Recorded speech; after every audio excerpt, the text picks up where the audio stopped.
Hello dear student. Hello dear student, कैसे हो आप सभी लोग। मैं हूं DRX दिवेश पाल और आज की क्लास में आपका बहुत बहुत स्वागत है। पिछली क्लास में हम लोगों ने फीमेल रिप्रोडक्टिव सिस्टम देख चुका था। आज हम लोग बात करने वाले हैं स्तन ग्रंथि के बारे में, यानी जो फीमेल में स्तन ग्रंथि होती है तो उसके बारे में हम लोग देखने वाले हैं। तो चलिए इसको स्टार्ट करते हैं हम लोग। तो कार्यशील स्तन ग्रंथि सभी मादा स्तनधारियों का अभिलक्षण है। यानी यहाँ पे बोला जा रहा है कि जो कार्यशील स्तन ग्रंथि है यानी काम करने वाली स्तन ग्रंथि है वो सभी मादा स्तनधारियों का अभिलक्षण है, यानी कि तभी हमें पता चलता है कि ये फीमेल जो है स्तनधारी हैं। स्तन ग्रंथियों की बात करें तो यहाँ पे युग्म संरचना है, यानी कि जोड़े में पाई जाती है। 1 मिनट तो इसको करते हैं रब, जिनमें ग्रंथिल ऊतक और विभिन्न मात्रा में वसा होते हैं। तो यहाँ पे फैटी एसिड वाला जो है ये डायग्राम होता है। प्रत्येक स्तन का ग्रंथिल ऊतक जो है 15 से 20 स्तन पालियों यानी मेमरी लोब में विभक्त रहता है, यानी कि बटा हुआ रहता है। क्लियर है। यानी जो ग्रंथिल ऊतक रहता है 15 से 20, मोस्ट इंपॉर्टेंट याद रखना है, क्वेश्चन आता है यहाँ से। तो 15 से 20 यहाँ पे जो है स्तन पालियाँ होती है, यानी कि मेमरी लोब होती है। इसमें कोशिकाओं के गुच्छ होते हैं जिन्हें हम लोग कहते हैं कुपिका। क्लियर है। ये चित्र 3.4 में हमको बताया गया है। तो कुपिका की कोशिकाओं में दुग्ध स्त्रावित होता है, यानी जो कुपिका की जो कोशिका है वहाँ पे दूध स्त्रावित होगा, सिंथेसिस होगा, बनेगा। और जो कुपिकाओं की गुहाओं से यानी कि अवकाशिकाओं में, अवकाशिका का मतलब होता है खुला स्थान, क्लियर या रिक्त स्थान, गुहा या कैविटी जिसको कहते हैं, वहाँ पे एकत्र होता है। और कुपिकाएँ स्तन नलिका में खुलती है। कहाँ खुलेंगे? स्तन नलिका में। और प्रत्येक पाली की नलिकाएँ जो है स्तन वाहिनी यानी कि मेमरी डक्ट का निर्माण करती है। क्लियर। तो यहाँ से बन जाएगा मेमरी डक्ट। मेमरी डक्ट का निर्माण करती है और कई स्तन वाहिनियाँ मिलकर एक वृहद जो है स्तन तुम्बिका बनाती है। तुम्बिका का मतलब होता है फूला हुआ भाग, जो दूध वाहिनी यानी लैक्टिफेरस डक्ट के पास जाती है, वहाँ से जुड़ती है और जिससे कि दूध स्तन से बाहर निकलता है। क्लियर है यहाँ तक के। चलो तो यहाँ पे हम लोग बात करते हैं। हम लोग बहुत नीचे पहुँच गए। तो छोटी मोटी गलतियाँ तो होती है, तो चलिए छोटी मोटी गलतियों को इग्नोर करते हुए ये सारी चीज़ें पढ़नी है। तो 1 बाय 1 हम लोग पढ़ेंगे। सबसे पहले तो हम लोगों ने मेल रिप्रोडक्टिव सिस्टम पढ़ लिया, फीमेल रिप्रोडक्टिव सिस्टम पढ़ लिया, और अब हम लोग यहाँ पे पढ़ने वाले हैं ये। तो थ्योरी हम लोगों की हो गई है क्या? चलो तो हम लोग यहाँ पे डायग्राम पे आ जाते हैं। तो यहाँ पे हम लोगों को बताया है, पहली बात तो ये याद रखना है कि यहाँ पे ये परसुका यानी कि ये पेन पता नहीं कहाँ है, चेंज हो जाता है बार बार। तो ये पसली के पास होती है, पसलियों के बीच में जो पेशियाँ होती है वहाँ होती है।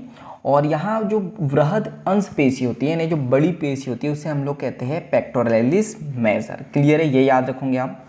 इसके बाद हम लोग बात करते हैं ये फैटी एसिड होता है, यानी ये फैट होता है। इसके बाद हम लोग बात करते हैं नेक्स्ट। 1 मिनट, ये आप देखोगे तो यहाँ पे आपको ये देखने को मिलेंगी पालियाँ। ठीक है, ये इस टाइप से जो है आपको स्तन पालियाँ देखने को मिलेंगी। और जो स्तन पालियाँ है NCERT माता ने हमको बताया कितनी होती है, 10 से लेके ये होती है 15। 1 मिनट, शायद 15 से 20 होती है। 1 मिनट चेक करें क्या हम लोग। हाँ 15 से 20 होती है, सॉरी, तो ये गलती हो गई मुझसे। आपको ये याद रखना है। ये यहाँ पे स्तन पालियाँ, ये पेन काहे चेंज हो जाता है, बड़ी दिक्कत देता है ये। ओ माय गॉड, इससे पढ़ाएंगे तो फिर तो पढ़ा ही नहीं पाऊँगा मैं, ना आप समझ पाओगे। चलो तो इसको करते हैं हम लोग रफ। अब ठीक है, मेरे को पता था कि पेन चेंज होगा, इस वजह से मैंने पढ़ाना स्टार्ट नहीं किया। चलो तो स्तन पालिया की बात करें तो ये कितनी होती है, 15 से लेके 20 होती है, ये आपको याद रखना है। ठीक है। इसके बाद हम लोग बात करते हैं। तो यहाँ पे आप देखोगे कि ये जो पालिया है, ठीक है, इसमें क्या होती है, कुपिका होती है। इसकी जो कोशिका होती है उसको हम लोग कहते हैं स्तन कुपिका, यानी उसको हम लोग लिखते हैं मेमरी एल्वोलस। क्लियर है। हम लोगों ने NCERT में पढ़ा था, इस मेमरी एल्वोलस में ही जो है मिल्क बनता है, यानी मिल्क का स्त्रावन होता है, सेक्रेशन होता है, दुग्ध का स्त्रावन होता है, ये हम लोग बात कर चुके थे।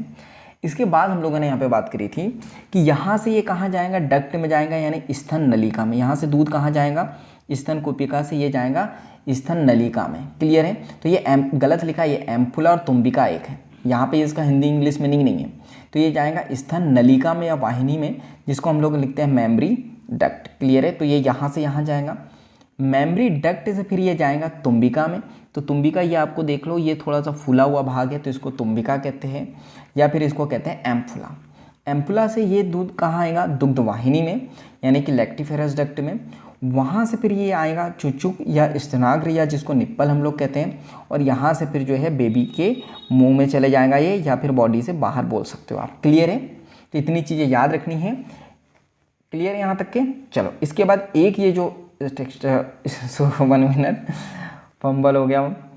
सो होता है बायोलॉजी में, तो होता ही है, जब आप पढ़ोगे कठिन कठिन टर्मोलॉजी होती है तो पढ़ना होता है। तो चलो ये होता है एरियोला, चुचुक पृष्ठ जिसको हम लोग कहते हैं। तो ये जो है डार्क पिगमेंटेड एरिया होता है, यानी एक डार्क कलर्ड एरिया होता है ये, जहाँ से जो है मिल्क प्रोड्यूस होता है, तो वो वाला एरिया होता है। तो ये आपको याद रखना है। क्लियर है?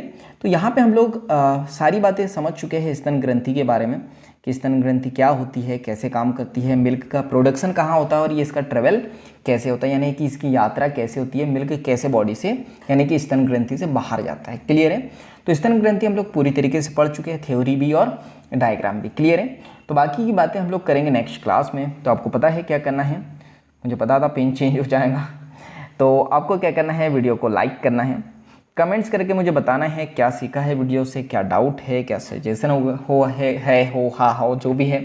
तो जो भी सजेशन हो तो आप मुझे बता सकते हो, और इस वीडियो को ज़्यादा से ज़्यादा शेयर कर दो, क्योंकि जब हम लोग दूसरों की हेल्प करते हैं तो ये नेचर हमारी हेल्प करता है। और चैनल को सब्सक्राइब कर दो और बेल आइकन को दबा दो, ताकि ऐसे वैल्यूबल वीडियो की नोटिफिकेशन सबसे पहले आपको मिलते रहे। तो बाकी हम लोग मिलेंगे नेक्स्ट वीडियो में, इसी तरह हंसते हुए, मुस्कुराते हुए, लाइफ में आगे बढ़ते हुए, कुछ नया नया सीखते हुए।